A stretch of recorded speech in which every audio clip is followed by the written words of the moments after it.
Muchas gracias, presidenta. Egunon, buenos días, señor presidente. Mire, señor Sánchez, parece que no le gusta mucho hablar del Sáhara Occidental. Tiene dificultades para centrarse en asuntos que se lo ha solicitado la Cámara e intenta diluirlos en otros asuntos de importancia, como es el caso del Consejo Europeo. Este domingo leía un artículo de José Hermida, que creo que está por ahí, lo veía antes, donde decía Sánchez se enfrenta al fuego parlamentario esta semana. Y mire, exageraban un poco el título, pero es cierto que acertó cuando él señalaba que seguramente se centraría en el asunto del Consejo para diluir todo lo que tiene que ver con el Sáhara Occidental. Y es más, usted hábilmente, cuando se trata de hablar del giro, del cambio de posición de su Gobierno sobre el Sáhara Occidental, le llama la nueva relación con Marruecos. No, tendría que llamar el giro de posición del Gobierno de España para contentar a Marruecos. Pero mire, los hechos se han comentado y son conocidos. Usted en marzo cambió de posición unilateralmente sobre el Sáhara Occidental y luego dijo el 30 de marzo y lo ha dicho hoy que las relaciones con Marruecos deben ser una cuestión de Estado y se exige una política de Estado. Entonces, dígame usted por qué tomó la decisión en solitario, sin informar ni a su Consejo de Ministros, ni a los partidos del bloque de investidura, ni a la oposición, a nadie. No actuó usted con una lógica de Estado. Y es más, en la carta que se ha conocido parcialmente, una traducción al castellano, que se filtró 10 días después en un medio, yo le veo al ministro de Exteriores, le llevo pidiendo ya 3 meses la carta original en francés y todavía no ha accedido a dármela por vía parlamentaria, pero bueno, veremos. Y en la carta ustedes hacen una afirmación chistosa, que es esto de que la relación se basará en la transparencia. Hombre, en la transparencia, cuando hemos conocido vía una filtración de la Casa Real de Marruecos, es curiosa esa transparencia que no está teniendo ni con esta Cámara ni con la sociedad española. Y en tercer lugar, nos habla del respeto. Bueno, los medios de extrema derecha y de derecha intentaron ridiculizar ese hecho anecdótico que en la visita que tuvo al rey Mohamed VI le colocara la bandera boca abajo y que estuvieran bajo una estatua de Tariq Ibn Said. Pero eso es anecdótico. Lo que es curioso es que cuando hablan de respeto se hayan filtrado esa carta sin su autorización. Pero mire, la prueba del algodón va más allá. Usted decía, yo creo que era un mensaje para Marruecos hoy, que se tienen que limitar aquellas acciones que pueden incomodar al Estado vecino y del Estado vecino a ustedes. Y señalaba que no se hable de Ceuta y Melilla como ciudades ocupadas. La prueba del algodón es la siguiente. ¿Puede usted reconocer que el Sáhara Occidental es un territorio ocupado? ¿Es un territorio ocupado que tiene derecho de autodeterminación? Si es así, dígalo en su réplica y veremos si puede decirlo. Mire, la decisión que tomó usted la ve como acertada, pero el resto de la Cámara, por diferentes razones, tanto en el fondo como en la forma, la ve errónea e incluso ilegal según el derecho internacional. Pero es que hay más. Esta Cámara, Congreso de los Diputados, tanto en una proposición no de ley, en una moción, también en una proposición en la Comisión de Cooperación, le ha afeado a usted ese cambio de posición y le ha pedido que vuelva al posicionamiento histórico de España. Lo sensato, pero además lo legítimo, sería que usted rectifique, señor Sánchez. Que a esta Cámara le diga, lo siento, me he equivocado, no volverá a ocurrir. Y que en contacto con Mohamed VI le diga que la cuestión del Sáhara no está a debate, no hay cambio porque así lo pide esta Cámara. Y eso no quiere decir que sea positivo, que usted mejore las relaciones con Marruecos, no nos engañemos, es positivo.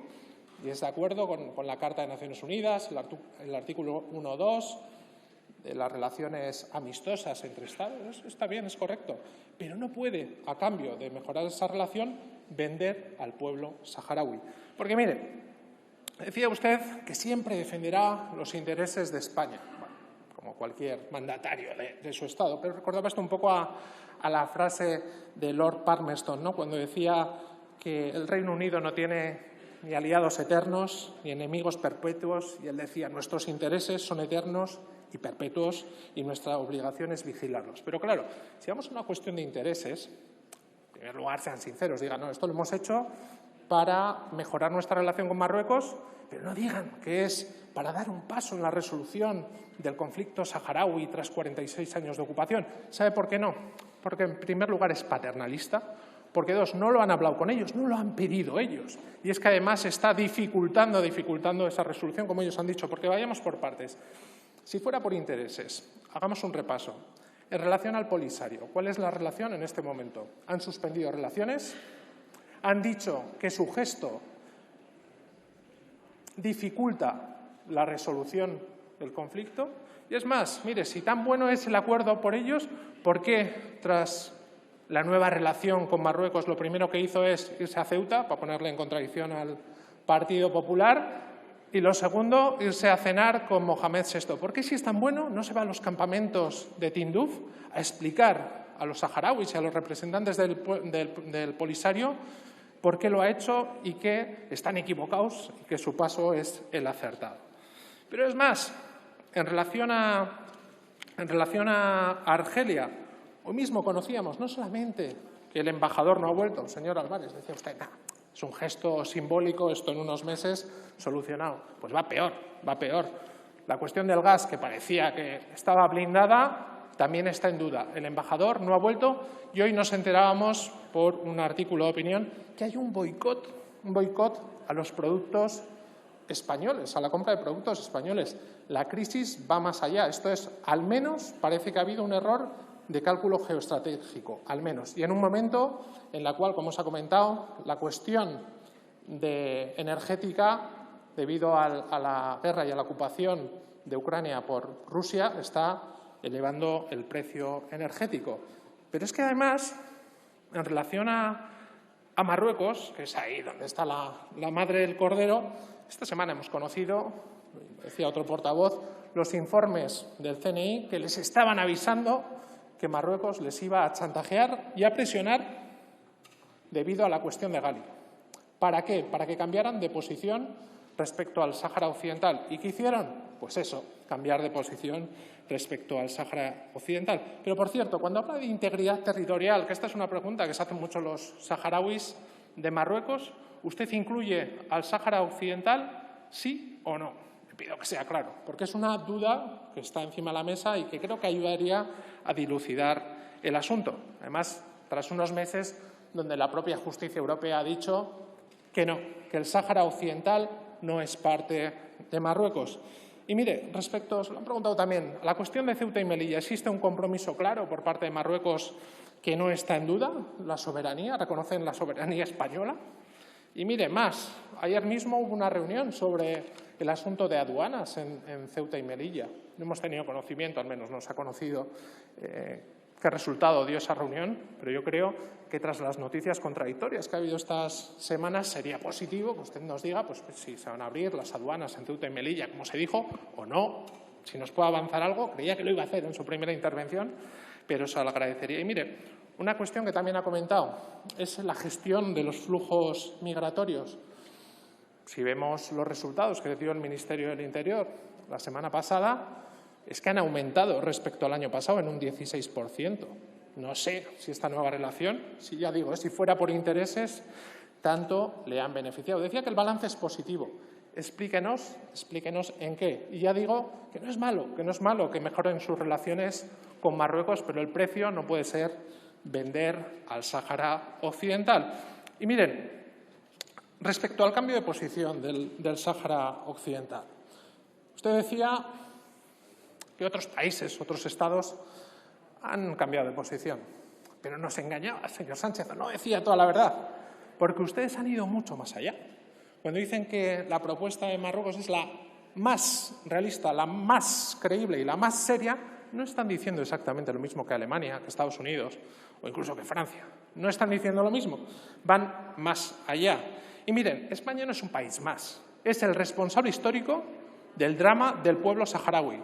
tras haberlos abandonado hace 46 años. Es el responsable de ese drama y no puede actuar como un actor más. Pero es que además hay que recordar que a día de hoy España es el responsable de la gestión del espacio aéreo del Sáhara Occidental, debido a esa responsabilidad histórica. Usted ha dicho que va a cambiar la gestión del espacio aéreo. Quería saber si es en ese aspecto o no. Ya veo al ministro de Exteriores que dice que no. Además, España, por haber sido la fuerza ocupante y hoy en día la administradora de iure, como se reconoce la propia Audiencia Nacional, es que no tiene ni tropas en la MINURSO, debido a eso, para mantener ese nivel de neutralidad.